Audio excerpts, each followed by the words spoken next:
остался нам последний рывок, так сказать. И для доклада я приглашаю ассистента кафедры философии и гуманитарных дисциплин Алексея Андреевича Шевчука.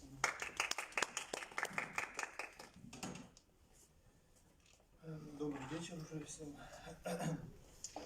Я хотел представить такую тему. С тематикой конференции она относится, я думаю, через Декарта, как точка исходная. Давайте начнем.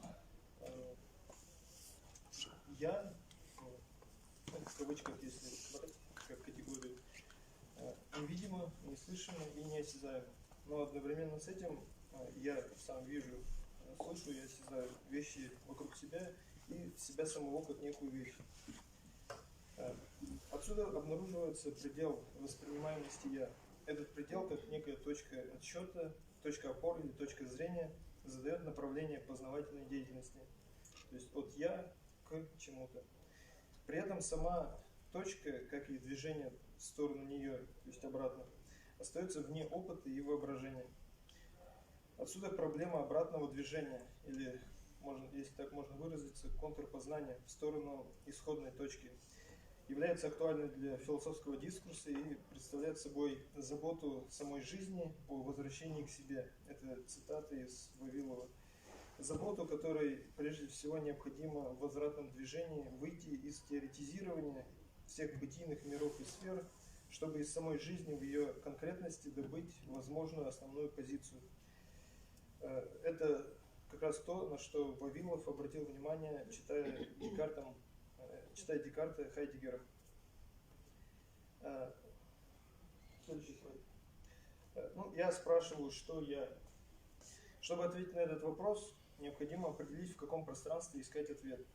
Если я стану указывать на себя самого, на свое тело, то я не продвинусь в своем ответе дальше, чем это выражено в выражении «я» — это «я». Поскольку «я» существует для меня прежде всего как слово, а уже потом как вещь, то есть «я» как «я сам», единственный последовательный путь, который представляется, это путь через язык. В каждом определенном вопросе «я» направляется к языку, что и называется самоопределением. Обращаясь к языку, выражение «я» предстает как местоимение. Можно следующий слайд. Учитывая, что мышление определяется в языке, мысль, схваченная языком, может быть раскрыта в деконструкции слова или словосочетания, как возвращение от языка к мысли, от сущего к бытию. Так местоимение есть место имени или место слова. Местоимение в таком случае встает вместо имени, и без слова «я» оно оказывается пустым. Процитирую Бушмакину, Ольгу Николаевну. Она пишет, что «я» есть точка местоимения, то есть самоназывание «я», где «я» имеет себя у себя самого в определенной полноте своего существования. Тогда выходит «я» само по себе это лишь указательное место, которое требует определения. Пока имя не подобрано, «я» остается неопределенным, но в своей неопределенности оно оказывается определенно пустым, так как «я» все же словесно выражено и является местоимением. Определенность есть выраженность в языке, которая оказывается словесно фиксированной, статичной, не допускающей противоречий. В чем же тогда смысл определенности неопределенного «я»? Следующий. Вопрос раскрывается в концепциях бытия. Мы знаем такие концепции. У Декарта бытие «я» раскрывается как исходный принцип «я есть». У Гуссерля бытие «я» как самосознающая субстанция. У Хайдеггера бытие «я» как присутствие человека.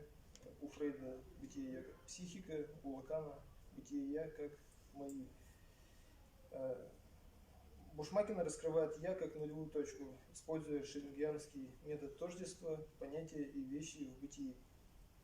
Именно в «я» слова и вещи находят свое совпадение. Несмотря на то, что тема широко проработана, актуальность диктуется самим концептом бытия «я» как начальной точкой разворачивания философской системы. Человеческое «я» относится к миру и к самому себе. Оно существует как мыслящее, деятельное. Человек воспринимает «я» часто как собственный голос, но это самое «я» есть то же самое «я», которое воспринимает его. Восприятие «я» каким угодно способом указывает на его существование. «Я существую» равно «я есть».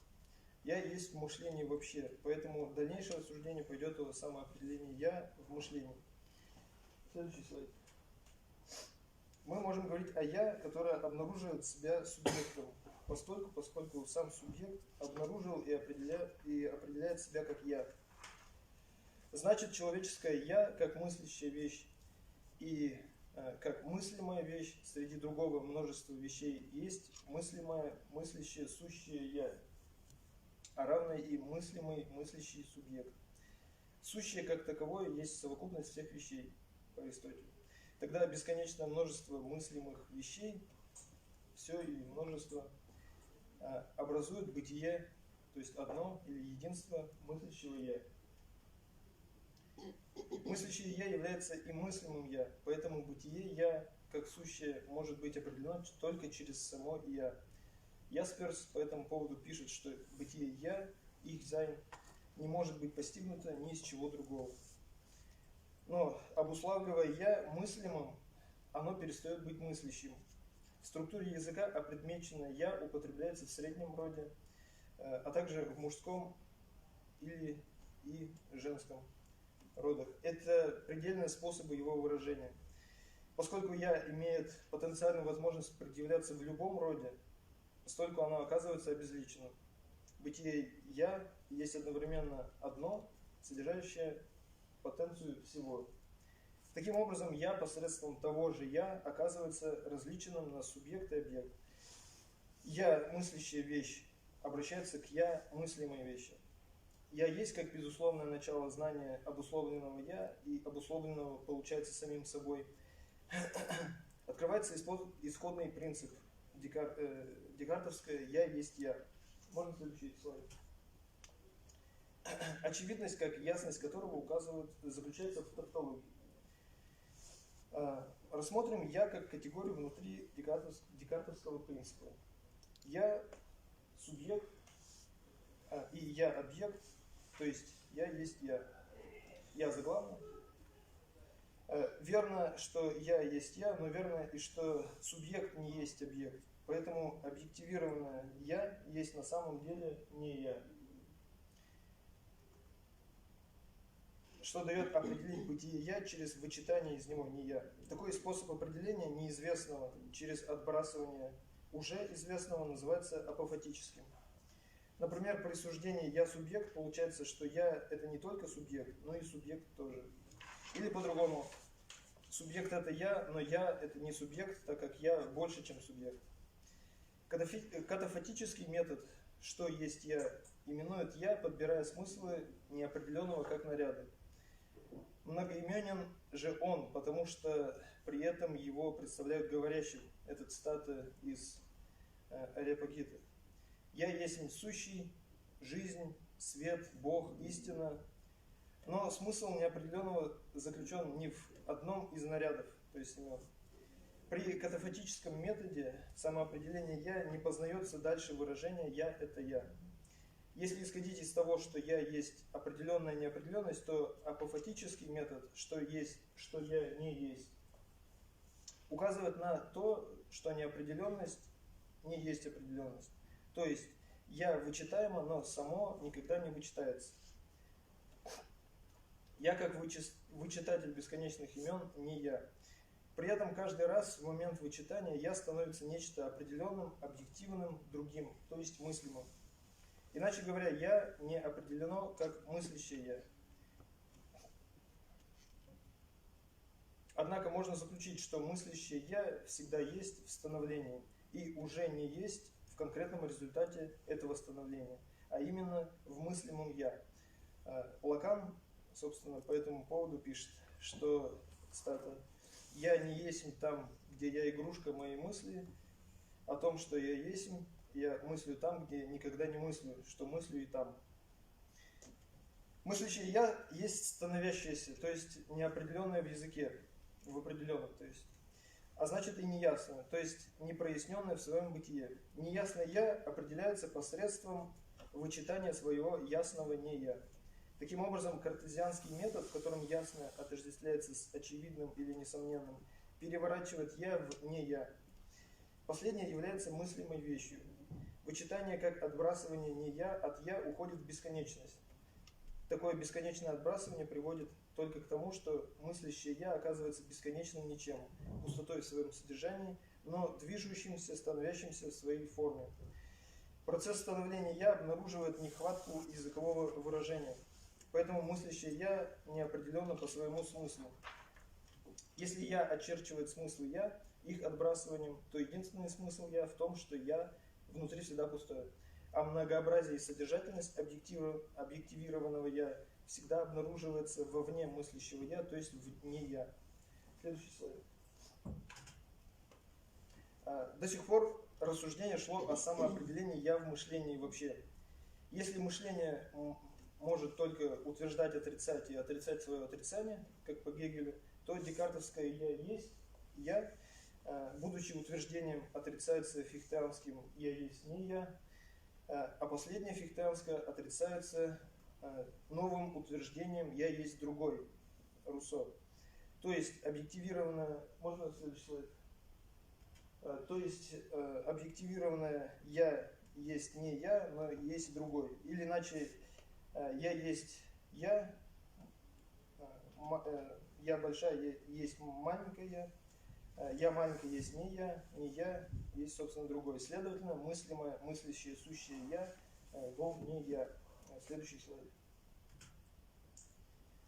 Пустота и дальше еще. Пустота интериоризирует предметный мир, который мыслим, поскольку является сущим многообразием «я». Человеческое «я» относится к миру и к самому себе, деятельно создавая мир вокруг себя, потребляя или именуя его многообразие своей внутренней пустотой. Понятие пустоты как раз задает движение к «я».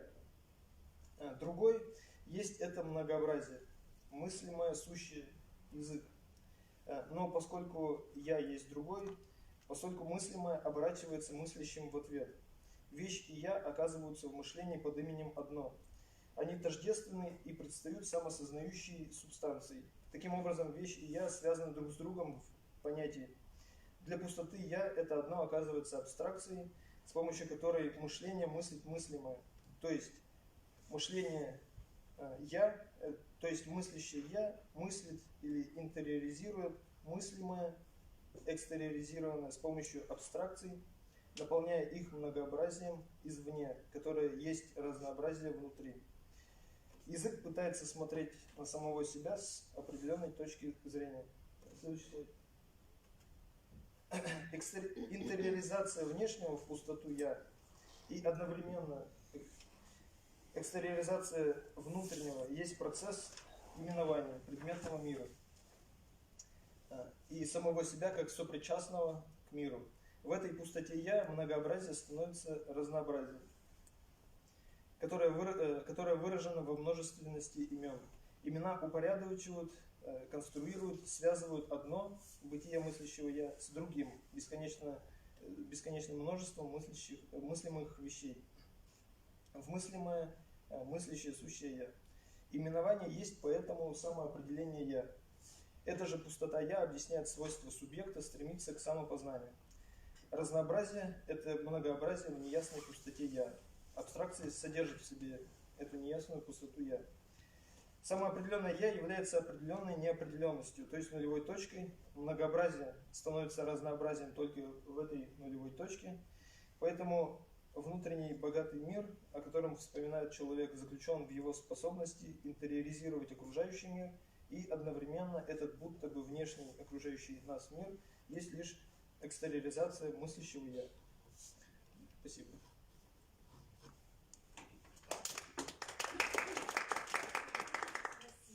Кто этот мыслящий «я», который там экстериоризировался? Он же тоже в чем-то, в ком-то экстериоризировался, это в какой-то другой субъектности или в той же самой? Как только То есть здесь, когда мы говорим про мыслящее я, она для нас предстает только как становящееся всегда.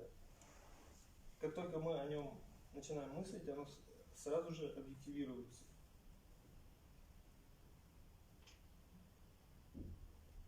В том же я или Вот это мыслящее я, оно становящееся, то есть оно постоянно движется, а мыслимое я, оно фиксировано в мысли, в языке, в понятии.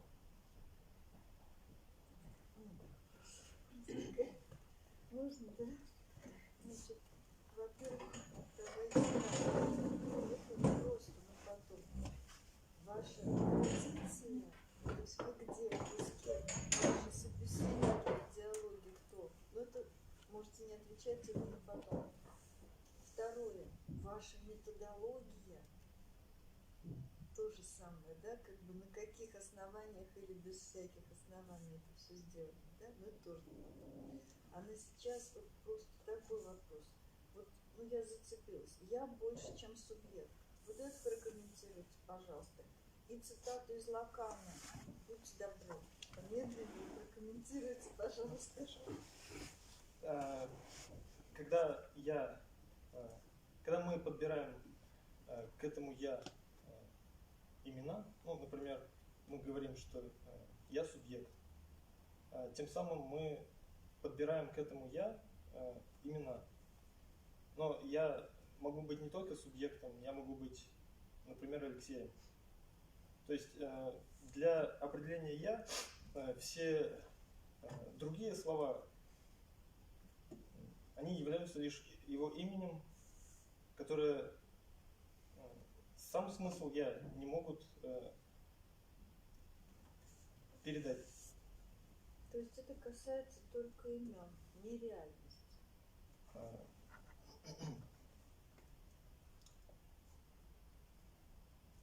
Ну, сама реальность, она описывается ведь именно в словах, в рассказе. Поэтому, если мы будем находить эту реальность в «я», то мы везде в этой реальности это «я» и обнаружим.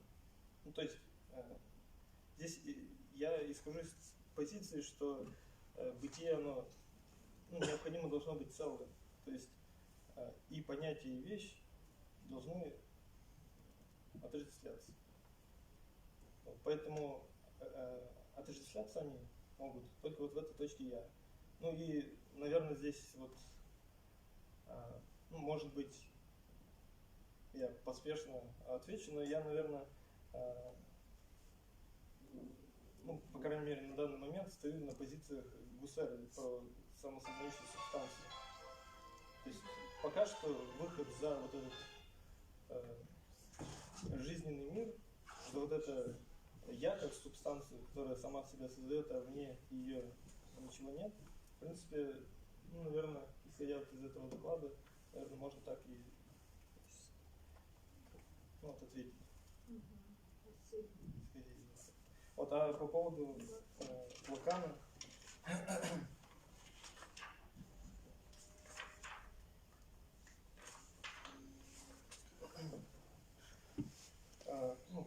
я не есть там, где я игрушка моей мысли. То есть как раз здесь говорится про то, что я мыслимое, про я мыслимое, но я мыслящее не есть я мыслимое. То есть я как субъект не есть я как объект. О том, что я есть, я мыслю там, где никогда не мыслю, что мыслю и там. То есть здесь как раз про то, что это я как мыслимое поймать невозможно. То есть это все равно, что как если бы я пыталась поймать себя, но как бы смысл я в том, что она никогда себя не поймает. То есть это постоянное движение. Я не знаю, можно ли сравнить это как-то с материей, например, которую представляет себя вот эту возможность чистую и никогда не определяется. Вот я определяется через другой мир. Не другой, окружающий мир, если можно так сказать.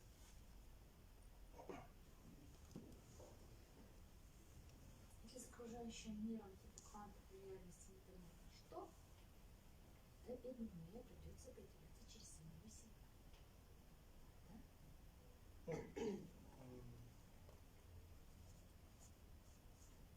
А если что-то там за Вот я и этим говорю, я? непонятно что. Непонятно, то ли есть, то ли нет. И бог с ним разбирается. Ну я-то бедному что-то делать надо с собой, правда же? Как-то же надо самоопределяться. Поэтому только через самого себя. Через самого себя получится, мы просто уйдем в другой, ну, то есть в то что-то незнакомое, чуждое нам, вот в это другое. И все. Но это другое есть то же самое я.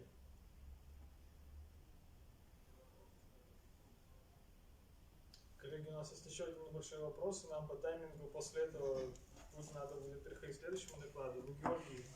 Я вот такой вопрос задам. Вот здесь используется, насколько я понял, логическое недовечие, то что если отрицается одно, то это все остальное, кроме вот этой логической вещи. То что если не А, то все кроме не А.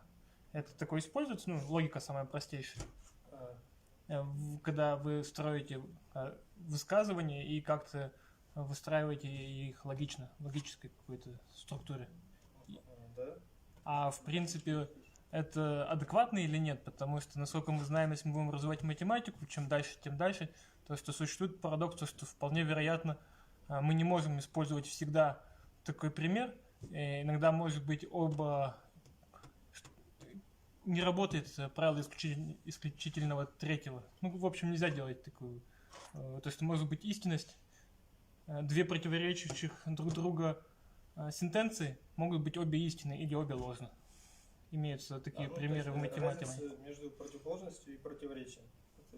Ну, это вроде бы считается здесь, нельзя сказать, что это противоречие. Ну, это такая вот логика просто. Логика, где мы имеем не правду и истину, а чуть больше вероятности. То есть, ну, вы хотите сказать, что если мы, например, будем говорить, что вот есть я и есть другой, да, то они являются противоположностями, и между ними есть, может быть, что-то третье. Ну, может быть, то, что нельзя применить этот метод, и тогда как-то по-другому перестроятся выводы, и будут другие операции происходить, и получатся другие выводы. Над этим как-то можно подумать, поработать, или почему мы используем здесь закон исключительного третьего, скажем так.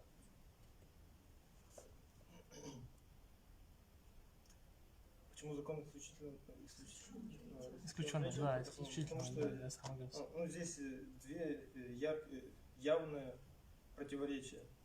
Я и не я. Ну, то есть третьего здесь не дано. Я и не я. И это не я становится другим. Ну, хорошо, просто Ну, потом здесь поговорим, наверное. Сейчас Ну, уже по наверное, таймингу уже не успеваем, а дискуссия здесь как бы... переходит, да, тогда завершим. кулуар. Благодарим докладчика. Так, я для доклада приглашаю кандидата биологических наук, старшего преподавателя кафедры ботаники, зоологии и биоэкологии Михаила Николаевича Румянова. Пожалуйста, проблема многозначности.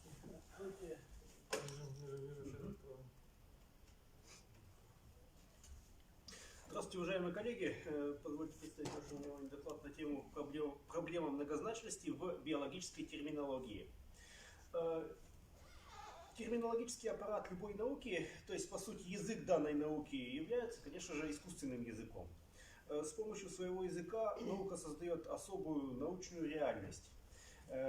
Ученые, безусловно, стремятся к совпадению научной реальности и материального мира, но в целом научную реальность можно представить как совокупность теоретических понятий и терминов об объектах и явлениях.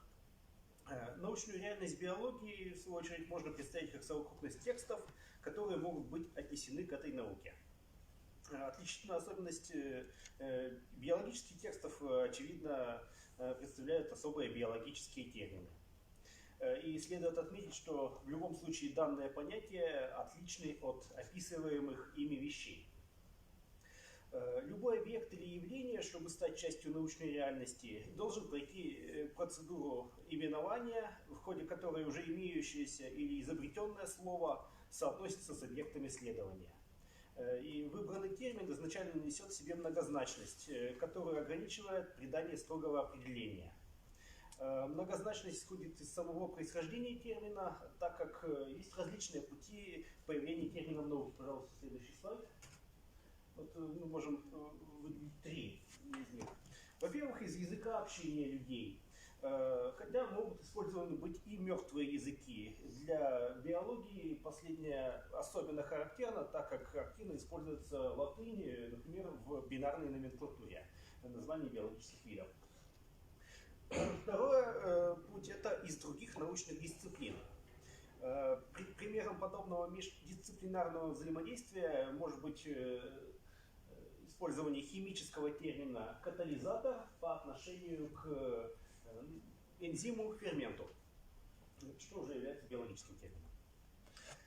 Также термины могут приходить из философии. Как пример мы привели термин «развитие», развивавшийся в терминологию как философское понятие. Но в нашей работе мы хотели бы рассмотреть вопрос, связанный с многозначностью терминов на некоторых примерах из биологии. С нашей точки зрения это явление весьма широко распространено в этой науке. Мы можем выделить 3 основные проблемы, связанные с многозначностью терминов. Пожалуйста, следующий слайд. В первом случае какой-либо устоявшийся в науке термин имеет значительное число определений и связаны они с разными областями знания.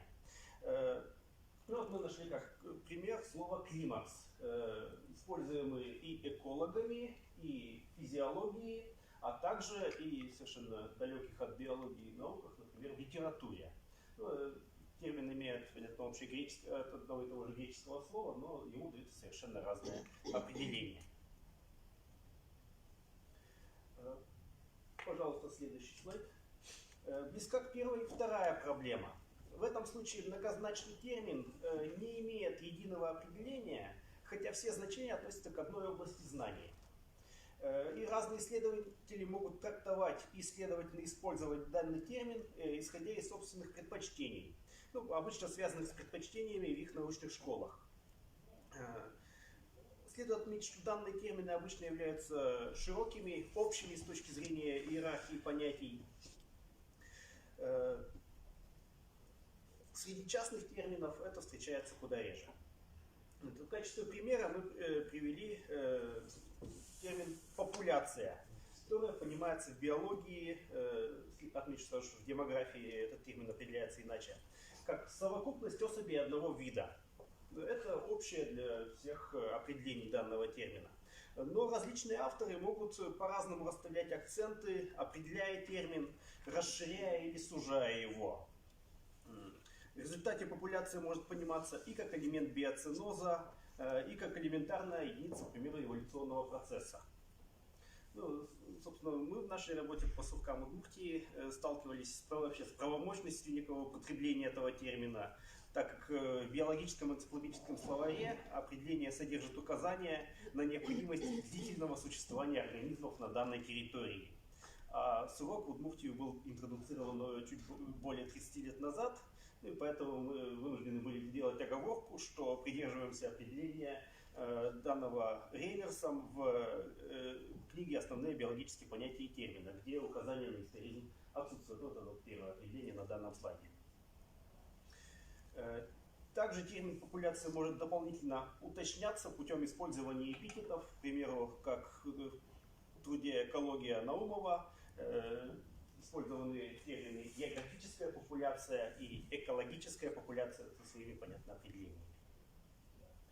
Пожалуйста, следующий слайд. Ну и третья проблема связана с метафоризацией.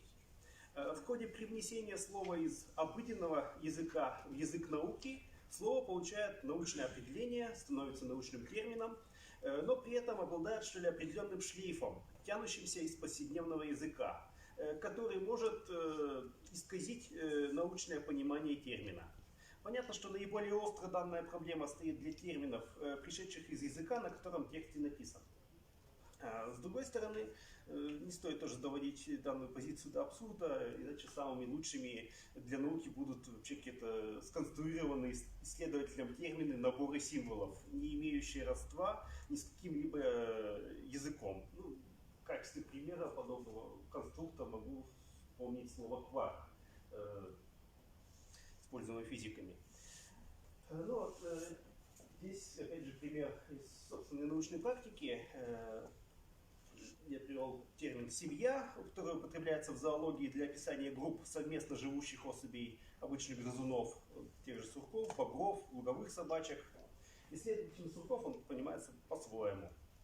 Семьи сурков обычно сгруппированы в колонии, группы семей, объединенных зрительно-звуковой связью.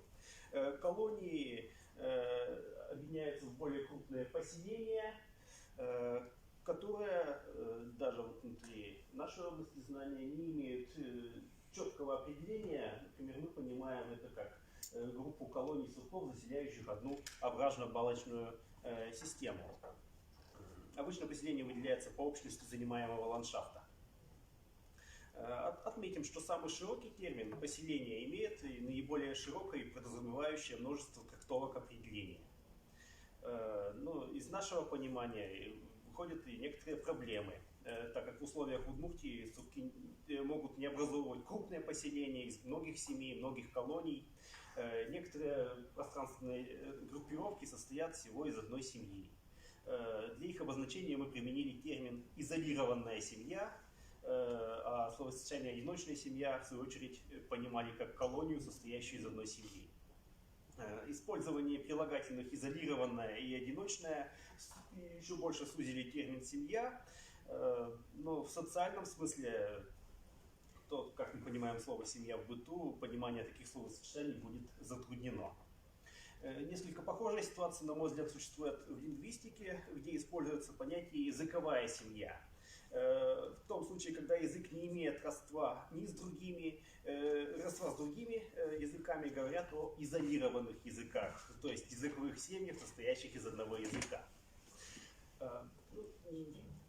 Следующий слайд. На этом закончу. В работе мы рассмотрели несколько конкретных узких примеров, но можем сделать определенные выводы. С нашей точки зрения, многозначность может нести негативные стороны, обычно связанные с интерпретацией научных текстов, их пониманием членами разных научных школ, но также и положительные, когда переосмысление и, следовательно, переопределение термина способствует выходу из научной стагнации, развитию науки, но скорее что-то такое происходит с термином популяция. На этом все, закончу. Благодарю вас за внимание. Да, пожалуйста.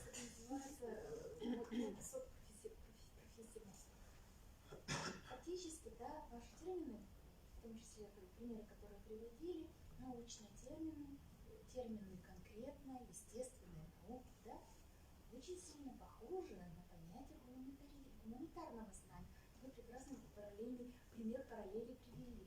То есть все те же самые признаки. Слабая определенность, многозначность, контекстуальность, да, метафоричность. Вот. Я на этот предмет говорю вашим клиентам, что биология самая гуманитарная наука из всех естественных. Я могу как сказать, Ну, я собственно, могу как произвести вообще. Ольга Владимировна, я помню это из наших занятий. Мы обсуждали это. Вы же изучаете... Да, я считаю, что действительно так. Мне очень понравилась как раз идея о том, что в биологии поставлена вообще под вопрос некая значимость научного знания, того, как она достигнута где-то, что ли, ну, простите за такое обыденное слово, хорошим путем или плохим путем, да? То есть большое внимание также уделяется научной этике, что, собственно, тоже говорит о гуманитаризации данной науки. Ну, вы же изучаете вид Homo sapiens, поэтому... Ну, в принципе, наука человека, да. Собственно, все лингвисты в каком-то смысле являются зоологами, да. Да? Как бы изначально сущностного синтеза, не внешнего насильственного, а сущностного синтеза. Конечно, гуманитарно, естественно, научно. Ну и вспомнить, да, вдобавок, ваша теоретическая биология. Ну, тут пытаются биологи найти подходы. Знаете, это жизнь биологии. Можно? У меня два вопроса. Как известно, если обратиться к естественным языкам, в естественных языках на определенном этапе развития появляется такое понятие, как литературный язык. Причем литературный язык — это искусственно поддерживаемая конструкция, которая сознательными усилиями навязывается носителям языка. Как правило, на литературном языке в чистом виде никто не разговаривает. В живой речи обязательно есть отклонение от литературного языка. И вот у меня два вопроса. Вот, говоря о терминологии, есть ли у научного сообщества такое осознание, что те или иные концепции, которые считаются для них истинными, должны подкрепляться в том числе и правильной терминологией? Да? То есть есть ли такое представление о том, что есть правильная терминология, согласно которая соответствует вот этой концепции, которой они придерживаются? Ну, например, в рамках научной школы вот, термин понимается так-то, и он считается главным, да, правильным. Вот. И второй вопрос, связанный с этим, а центр есть какой-то, который вот решает вот так понимать правильно данное слово, а так понимать неправильно данное слово? Ну, как в русском языке, Спасибо, да, кофе мужского рода должно быть. Действительно, вы правы. Каждая научная школа обычно вырабатывает собственные, что ли, подходы к пониманию, ну, основополагающие, что ли, для этой научной школы терминов. То есть эволюционисты связаны с эволюционным процессом, экологи связаны с той же популяционной биологией, экологией. При этом обычно идет как бы отсылки к авторитетам. То есть есть авторитетные исследователи, может быть, основатель этой научной школы или учитель нынешних членов этой школы уже, говорим о старой школе. И вот именно его позиции и придерживаются. А развитие как раз возможно на уже к неких разногласиях среди учеников, возможно, вплоть до конфликтов, все-таки все люди. И это как раз способствует в том числе и формированию, может быть, новых научных школ, что мой учитель понимал термин так, я считаю иначе, поэтому я стараюсь создать новую научную школу, в которой термин популяция, термин флора, фауна будет пониматься несколько иным образом. Скорее всего, это, конечно, на первых порах вызовет в том числе и негатив среди научного сообщества. Ну, как естественные языки же развиваются. Ну, языки тоже, наверное, можно, если мы эти параллели здесь проводим, тоже развиваются. Да, как-то вот, в одном регионе говорят одним образом. Да. Ну да, норма, как правило, всегда нарушается. У кого-то произносительная норма другая, у кого-то синтаксис другой. И еще один вопрос. А переводить сложно биологические тексты с одного языка на другой? Ну, из-за того, что в биологии активно используются термины, пришедшие из латинского языка и греческого языка, они являются во многом интернациональными, поэтому здесь есть некие упрощающие моменты. Я вам благодарю докладчика.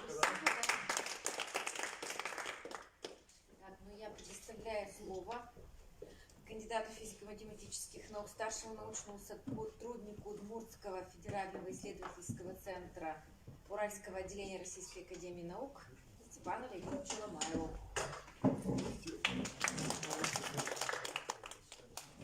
Большое.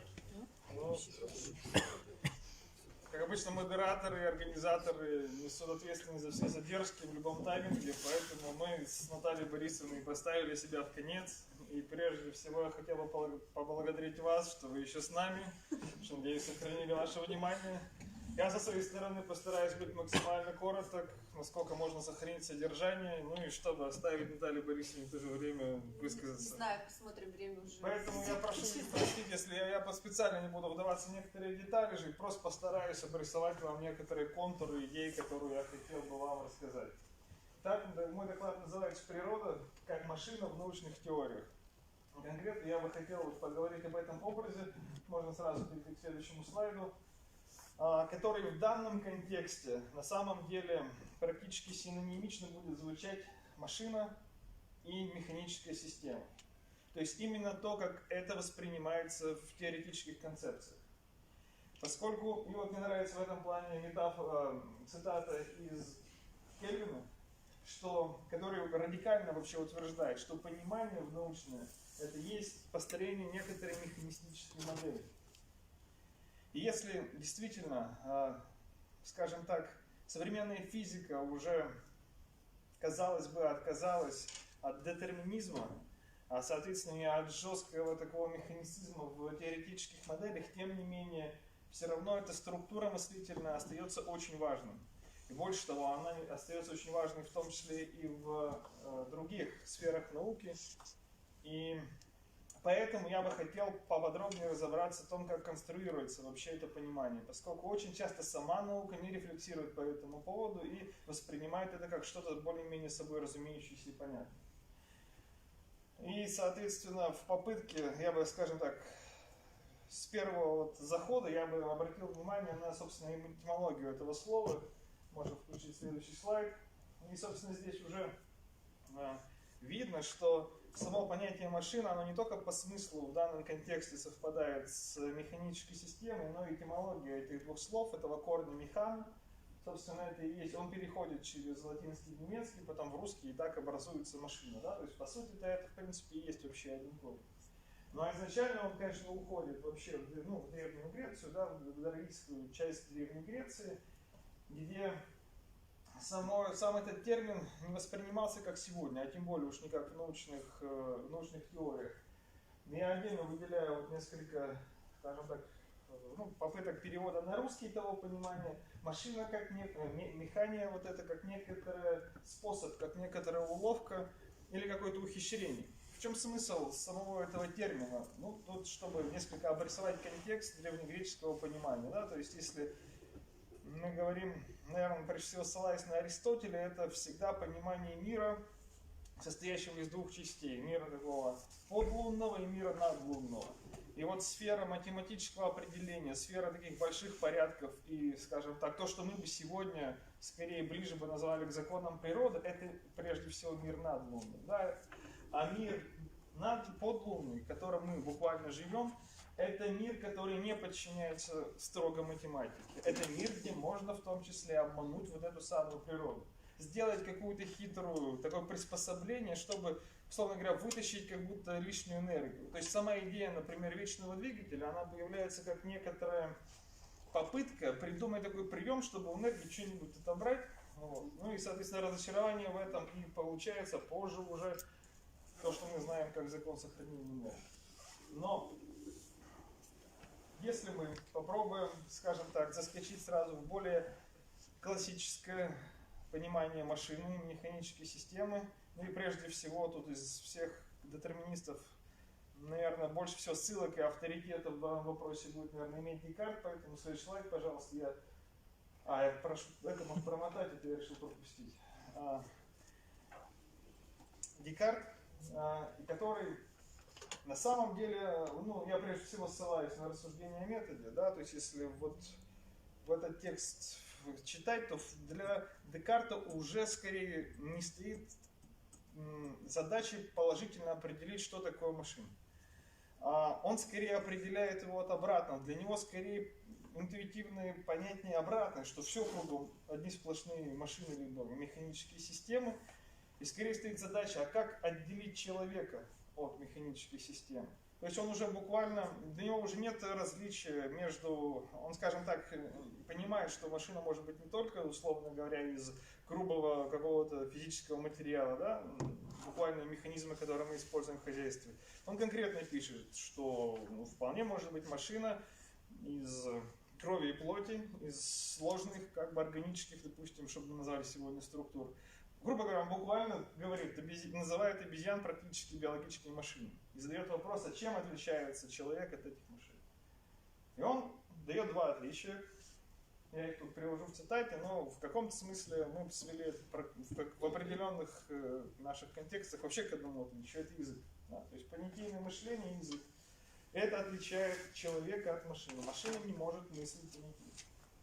И не обладает соответственным языком.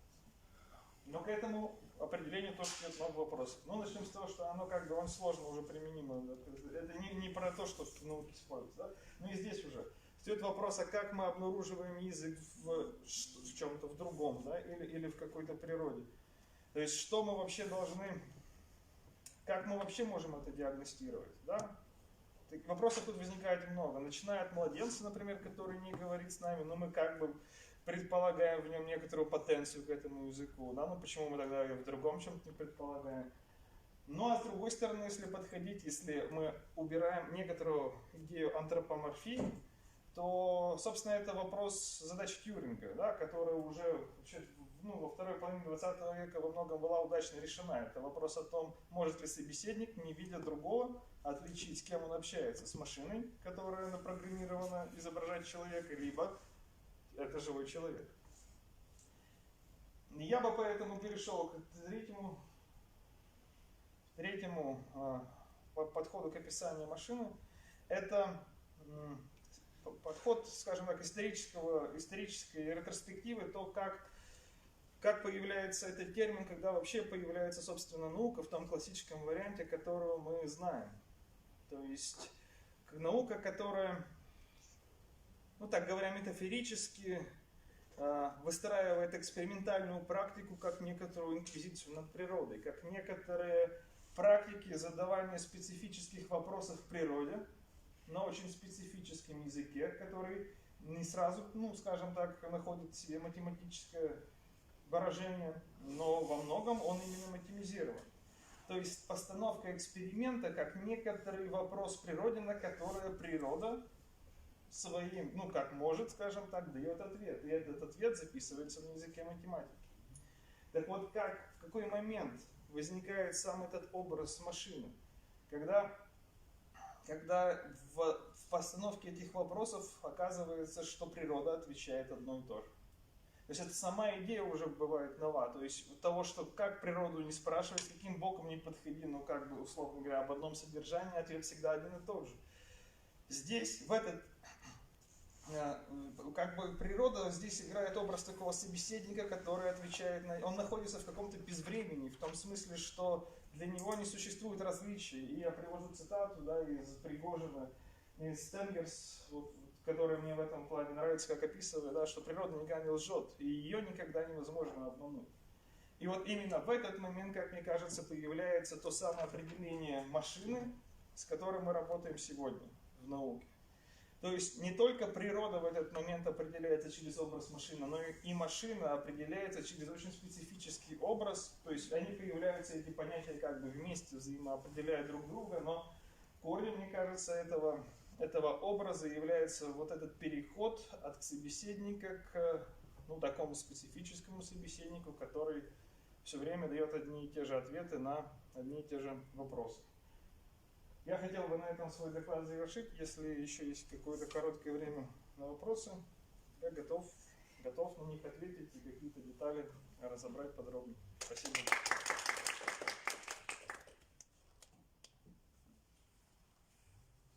Тут я, к сожалению, сам себе вопросы задаю.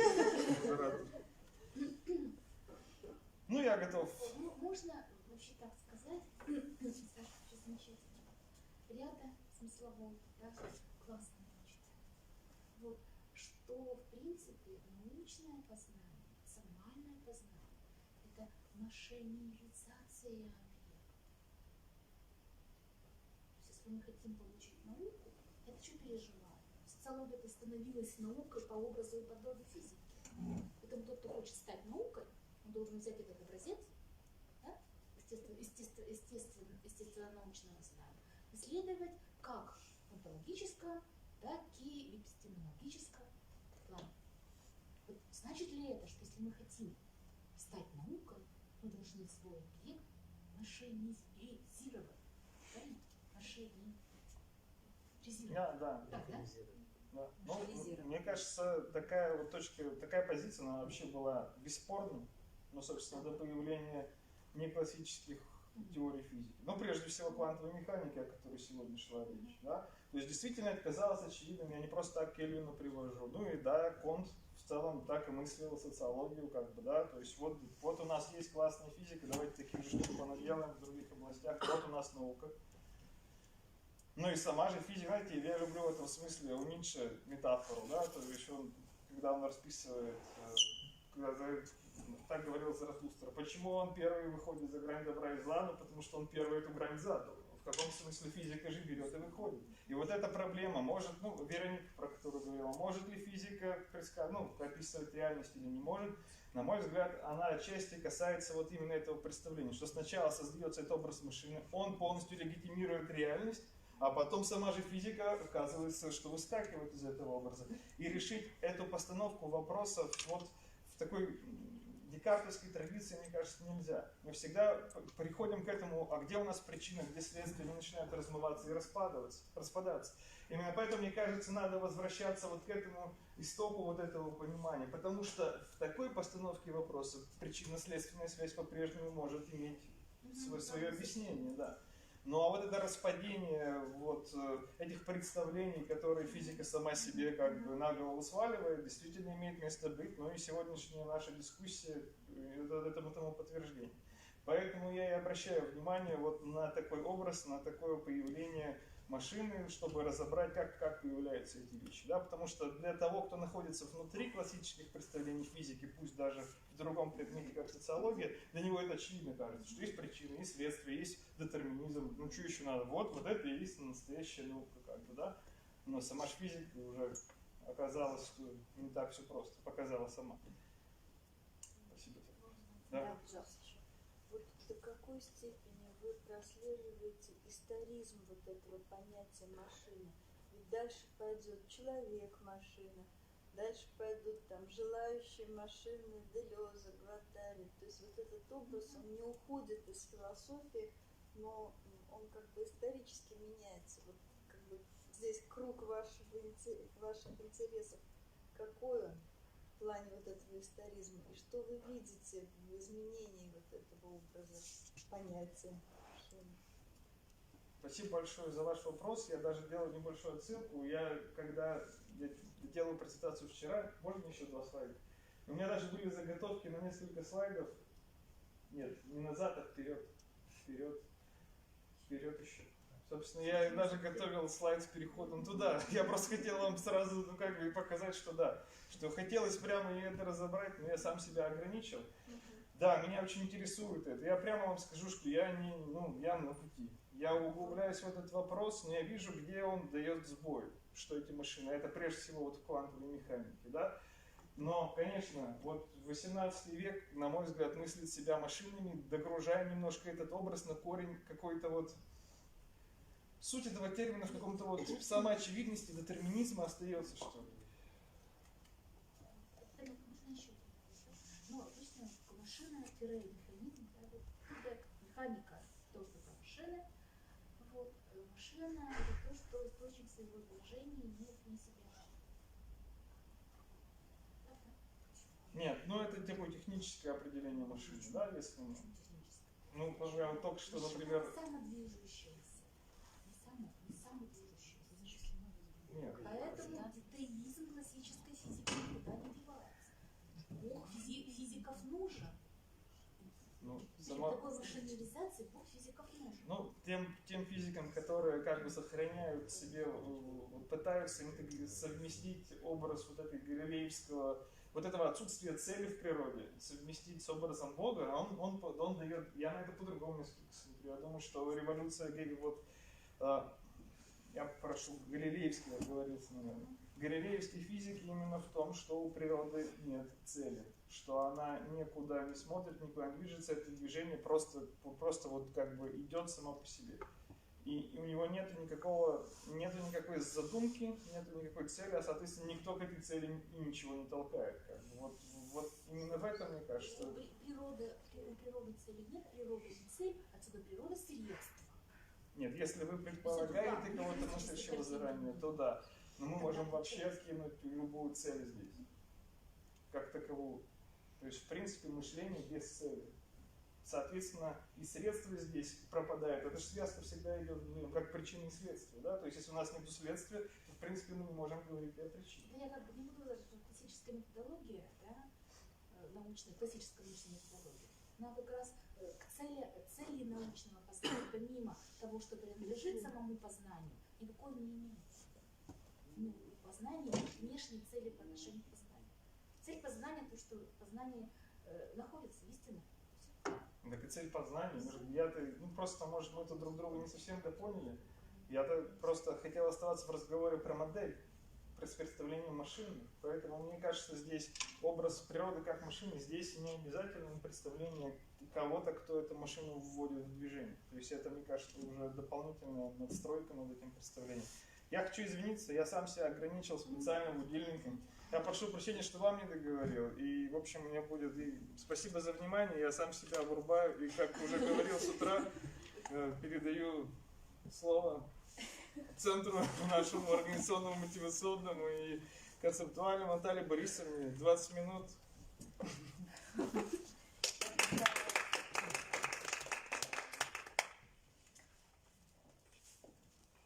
Я готовила пленарный доклад, поэтому, соответственно, на самом деле это большое выступление. Я, конечно, постараюсь как-то сократить, чтобы каким-то образом представить кратко. Вот тема моего доклада — субъект научного познания творческого измерения. Субъект в современном научном познании обнаруживает себя через порядки проблематизации не столько объекта исследования, сколько своего местоположения в научном дискурсе через череду вопросов. Одним из основных среди них является вопрос о кризисах современной науки. Что значит задаваться вопросом о кризисах современной науки? Вопрошать в данном направлении означает стоять на определенной точке зрения, которая открывает лишь угол видения состояния научного знания. Сама формулировка вопроса обнаруживает вариативность ответов, каждый из которых вскрывает проблемы ее существования. Поскольку автор занимает философскую позицию, постольку и направление разговора ориентировано философским пониманием. Методология философского наблюдения за научным познанием также вариативна, продиктована множественностью типов философствования. Остановимся на процессе деконструкции поля ответов на поставленный вопрос о кризисе науки. Во-первых, ответ может вскрывать проблемность ее сосуществования во взаимодействии с государством, экономикой и со всем разнообразием общественных структур. Тогда есть попытка задать границу науки извне. Это приводит к структурированию научной деятельности, определению ее целеполагания и сущности как неких социально значимых идеалов. Во-вторых, аналитика создания, продуцирования наукой самой себя в процессе движения к истине показывает, что она осуществляется при помощи обнаружения аномалий, познавательных лакун, то есть того, что еще не познано, собственно, проблем, требующих решения.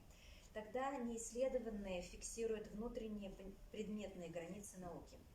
Дальнейшее разрешение проблемы ученым осуществляется в соответствии с эмпирическим и теоретическим регламентом. Правила построения научного исследования являются требованием научности. Это есть самоопределение науки, ее внутриположенный способ понимания. Таким образом, обнаруживается граница научного знания, бинарная по своей структуре. Она задается через внутренние резервы и внешние вызовы. Смысл тех и других репрезентируется в виде научных проблем. Взаимодействие по границе науки создает поле напряженности, которое заставляет меняться саму науку и то, с чем она соприкасается. Здесь возможно обнаружить различные точки напряжения в существовании самой науки. Например, взаимодействие с государством позволяет научному институту получить государственный заказ, то есть финансовую поддержку определенных исследований. Но насколько заказ может быть соотнесен с внутренними потребностями, с возможностями развития самой науки? Если заказ и потенция разнонаправленные, не приводит ли это науку к стагнации? И даже более радикально, к стиранию исследовательских начинаний. Экономическое прочтение поля науки оборачивается разрешением проблем выживания как науки в целом, так и ученого как человека. Примеров, вопросов, спорных моментов множество. Но в итоге разрядки этих напряженностей и есть толчки к познанию, изменяющие научную деятельность на протяжении всей ее истории. Впервые проблему научного изменения сформулировали Коллингвуд и Кун. Я здесь не буду останавливаться на разборе, собственно, концепций этих авторов. В заключение, собственно, могу сказать, что рассмотрение их идей показывает, что они столкнулись с одними и теми же проблемами. Во-первых, любая попытка охарактеризовать научное развитие как чередование четко разделенных нормальных и революционных фаз приводит к мысли о том, что теоретическая схема либо полностью передается от ее создателя к ученикам, как в нормальной науке, либо вообще не переходит от одних ученых к другим, как в его подлинных революциях. По факту, передача в науке теоретических схем всегда является более или менее неполной, за исключением тех случаев, когда речь идет о передаче совершенно окаменевших понятий. Во-вторых, оба исследователя испытывают значительные трудности при попытке рационально объяснить изменения в абсолютных предпосылках или в парадигмах. Насколько рационален выбор, совершаемый ученым в процессе концептуальных изменений? Продуктивным, на наш взгляд, является тот момент, когда Кун стал говорить о научном мышлении как переживающем постоянную революцию, то есть как о некоем перманентном кризисном состоянии, а единицами измерения стал полагать определенные интеллектуальные микрореволюции как череду проблемных ситуаций. Фиксация такого состояния указывает на радикальный характер существования науки, когда сама граница науки начинает истончаться, сдвигаться и вообще пропадать. Каждая проблема может обернуться кризисным состоянием, и тогда сама наука начинает исчезать в череде кризисов. Границы науки как бы сужаются. Наука распадается, делится на научные дисциплины, научные проекты. Если сама наука – это бесконечная череда кризисов и проблем, неопределенные движения, в отсутствии единства, то как она способна объяснить кризисы и проблемы исследуемого? Что она может предложить в качестве базовой структуры объяснения, если нет ни парадигмы, ни фундаментальных предпосылок? В таком случае остается ли наука самодостаточной? В попытке найти самообоснование обнаруживает ли наука по-прежнему себя автономной или вынужденно обращается к иным пространствам знания? Возникают так называемые паранаучные исследования. Они используют научные способы сбора фактов, а в попытке объяснить их прибегают к рассуждениям здравого смысла, которые якобы отсутствуют у современных ученых, погрязших в закостенелых, некоторым образом снобистских, то есть уже устаревших вариантах понимания мира. Еще одним вариантом выживания науки является ее перерождение в прагматично-технологические конструкции. Обладая ценностью, а потому необходимо сохраняться, должны лишь несколько областей знания или несколько областей науки в таком случае. Это экономика, позволяющая осуществлять отбор тех научных знаний, которые потенциально приносят прибыль, а также инженерно-технические науки, продуцирующие поступательное развитие техногенной цивилизации. В данном аспекте Бертран Рассел указывает на то, что на знание повсюду постепенно начинает смотреть не как на просто самоценность или средство создания широкого и гуманного мировоззрения в целом, а как просто на составную часть технического мастерства. Такое знание оказывается полезным в смысле его выгодности использования и применения в узкопрофессиональной компетенции.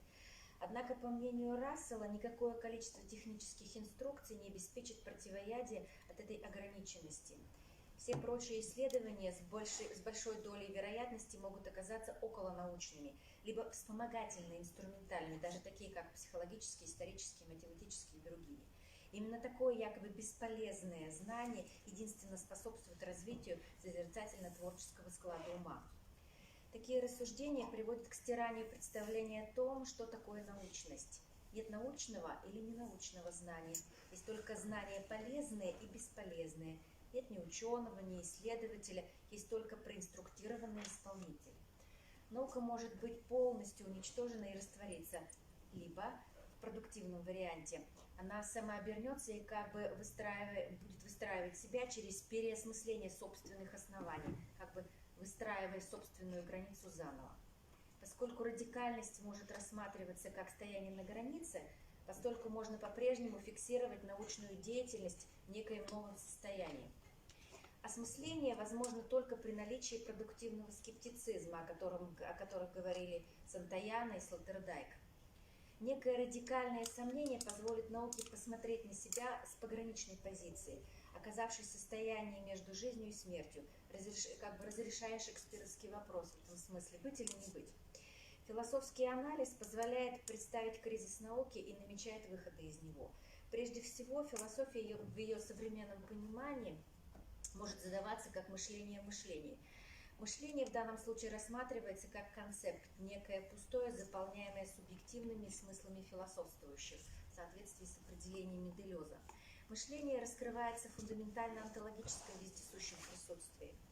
Уникальные следы мышления философия обнаруживает и в специфике научного смыслеполагания, концептуально наполняя научную реальность. Тогда практики рассмотрения мышления в целом и в частности в науке застают его в пограничном состоянии между языковой субъективностью и текстуальной объективностью. И тогда необходимо говорить о дискурсе науки, который словно соткан из проблем, позволяющий науке сохранять пограничное положение. Научная проблема здесь – это фундаментальный вопрос, ответ на который есть осмысленное движение в познании к череде последующих вопросов и ответов. Кто находится на радикальной границе научно-познавательного процесса? Кто разворачивает этот разговор о науке самой собой, позволяя оживить ее, построить ее новое? Точкой осмысленного научного разговора является ученый как субъект науки. Он обладает, по мнению Альфреда Шюца, определенным гомогенным знанием, то есть полным. Это и есть, как говорит Шюц, собственно, некое конечное мышление, когда исследователь полагает, что он ответил на все поставленные перед ним вопросы, обнаружен универсальную объяснительную теоретическую модель, через которую он может охватить и законодательно описать мир в целом. Такая позиция авторитетности приводит к авторитарности научного руководителя по отношению к его ученикам, составляющим научное сообщество, а в дальнейшем к стагнации научных исследований. Все уже познано, объяснено. Любые исследования – это лишь верификация уже предложенного эмпирического и теоретического метода. Научное мышление совершенно. Тогда оно завершило свое развитие. Для того, чтобы избежать данной проблемы, необходимо понимать гетерогенность наличного комплекса знаний субъекта. Структура личного знания ученого полагается Шюцем в данном случае следующим образом. Во-первых, существует относительно маленькое ядро знаний, которое ясно различимо и консистентно. Во-вторых, это ядро окружает зоны различной степени нечеткости, неясности, неопределенности. В-третьих, зоны вещей, считающихся само собой разумеющимся, включающих неаргументированное допущение, простые догадки, по отношению к которым ученый устанавливает свою веру. И в-четвертых, регионы, о которых ничего не известно. Осознание ограниченности знаниевых структур и превалирование зон непознанного указывают исследователю на лакуны, познавательный интерес к которым возобновляет развитие научного мышления. Тогда изучение зон неопределенности – это и есть способ развития научного знания. Собственно, изучением этих зон занимался Полани. Он полагает наличие двух типов знания субъекта – центрального или неявного, эксплицируемого, и периферического, неявного, скрытого, имплицитного. Оба типа знания находятся в отношении дополнительности друг к другу. И здесь я тоже позволю себе прерваться и не пересказывать некоторым образом весь этот комплекс вопросов и перейти к тому, что неявное знание полагается Полани как некий глубинный уровень, который оборачивается метатеорией. Она оказывается предпосылкой исследования. Ее сознательное сформулирование в кризисные периоды развития представляет всю структуру личностного и, как следствие, всего научного знания в целом. И здесь личностный аспект ученого демонстрирует, что он не столько познающий субъект, сколько конструктивно осмысленное «я». Именно манифестация внутриличностного знания, неявного для науки, позволяет субъекту, как «я», предъявлять специфику своего мышления как уникальное понимание. Здесь важен процесс формирования «я».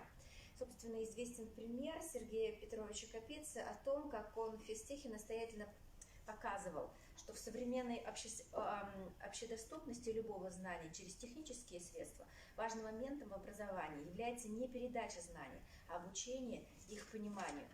Понимание базируется на умении привлекать некое вненаучное знание в теоретико-объяснительную составляющую научного познания, практическую реализацию научного исследования. Понимание есть интерпретация знания, представленного в научных текстах. Текст, как завершенная структура, демонстрирует полную гомогенность. Тогда текстуальность научного знания претендует на полноту как истинность. Осознание недостаточности явного научного как центрального знания приводит к необходимости привлекать что-то еще, имплицитно присутствующее в иных познавательных структурах, существующих у человека. Ученый по причине осознания кризиса как нехватки научного понимания за счет ощущения его неполноты размыкает полноту, раскрывает пространство науки и делает создание нового знания творческим процессом. Осознание ученым самого себя в качестве персоны как многогранного «я» указывает ему на то, что наука есть познавательная неполнота. Возвращая себе полноценность, ученый начинает творить, привнося свою субъективность в науку. творчество оказывается вне научности ученого, его способностью привлекать в научные исследования неявные знания, как субъективное видение решения проблем. Субъект науки становится точкой на границе между научным и вненаучными дискурсами, местом пересечения различных смыслов, аккумулирующим в себе контекстуальный метауровень знания. Конструктивно-творческая демонстрация «я» осуществляется в субъективном использовании языка науки. Ученый оказывается самодостаточной научной персоной. Собственно, для того, чтобы посмотреть, что такое персона, можно этимологически обратиться к разбору, который предлагает Ханна Аренд. Она задает понятие персоны через латинский корень sonare, что в переводе означает «говорить». И тогда субъективное разворачивание языка ученого в свободном говорении позволяет ему сохраниться как личности. Итак, сохраниться ученому как самодостаточной персоне возможно только в творческом создании себя самого, в процессе расширения не только научного знания, но и включения вненаучного, находящегося за границами его научной дисциплины. Такая самоорганизация ученого систематизирует научные знания. Наука сохраняет свою автономию, становясь открытой социальным и культурным изменениям, вступая с ними в диалог. Диалогичность, как творческая открытость науки, позволяет реализоваться ей самой в сообществе единомышленников. Для того, чтобы не потерять себя в теоретически неизменных конструкциях науки, ученому субъекту необходимо самообнаружение в говорении. В диалоге единомышленников наука сохраняет свою открытость, продолжая саму себя. У ученого тогда есть возможность реализации собственного творческого потенциала. Я постаралась прочитать достаточно быстро. Спасибо большое за внимание. Чтобы не занимать много времени, если есть какие-то вопросы, то пожалуйста. Да. Прошу. Вот вы в самом как раз завершении доклада сказали про автономность и тут же говорите о том, что необходимо подпитываться там от сообщества единомышленников. Как вот это так у вас получается? Про автономность еще раз можете поподробнее? Вы указали автономность как у научного сотрудника или ученого. Вы говорите, что он должен быть в среде, чтобы работать, это же уже тогда не автономность. Собственно говоря, здесь речь идет о том, что ученый должен, понимаете, я говорила здесь о том, что ученый должен сохранять свое присутствие на границе между своим научным знанием, которое у него уже имеется, и той возможностью смотрения за границей того, что он знает. Собственно, вне научным знанием в данном случае может оказываться философское знание, в частности, и некоторые другие знания, и некоторые другие сами научные дискурсы, если говорить о конкретной какой-то научной дисциплине. Здесь, наоборот, речь идет не о том, что он должен оставаться автономным, а о том, что он эту автономию должен размыкать. Если она не размыкается, тогда происходит закостенение, тогда некоторым образом складывается вот то, о чем говорил Шуц, как о некотором способе понимания мышления, когда оно остается все время, и поэтому все время в своем завершенном состоянии, как некое завершенное мышление. И в этом смысле им автономия рассматривается не как некое продуктивное или конструктивное, а наоборот, как некое отрицательное присутствие в научном дискурсе. Да, поэтому на самом деле я говорила вот об этом размыкании вот этой полноты, автономности и смотрения в другие поля, в другие возможности. Если тогда развить дальше, ведь, наверное, есть такие ученые, которые автономно еще лучше могут работать, чем, например, такие тоже случаи есть. Например, говорит сам с собой. Очень много среди ученых. Невозможно. Почти каждый может. Я понимаю, о чем вы говорите, но для того, чтобы называться ученым, невозможно говорить самому собой. Вас не примет научное сообщество. Вы на каком языке говорите? На языке науки. И поэтому вы так или иначе всегда уже включены в какое-то поле для того, чтобы просто легитимировать собственный дискурс. Поэтому вы, конечно, условно достаточно автономно можете что-то наговаривать на диктофон, но после того, как вы это пытаетесь представить в научном сообществе, вы вынуждены будете следовать определенным правилам, которые уже там существуют. Поэтому это условная автономия всегда. Ну вот это он хуже-то ученый. Это всегда условная автономия, безусловно. Если есть какие-то вопросы еще, то я готова ответить. Но я так вижу, что особенных вопросов уже нет. Мы все уже устали. Есть радость от того, что мы закончили работать. Спасибо. Потому что мы про одни и те же проблемы, только разными языками с разных сторон. Ну, это очень замечательно. Да. Содержательное и концептуальное действие, да, ясно. Спасибо всем большое за работу. Спасибо, что мы выдержали все это. Теперь мы можем дружно с вами отправиться И на... давайте поблагодарим Да. нашего И нас всех.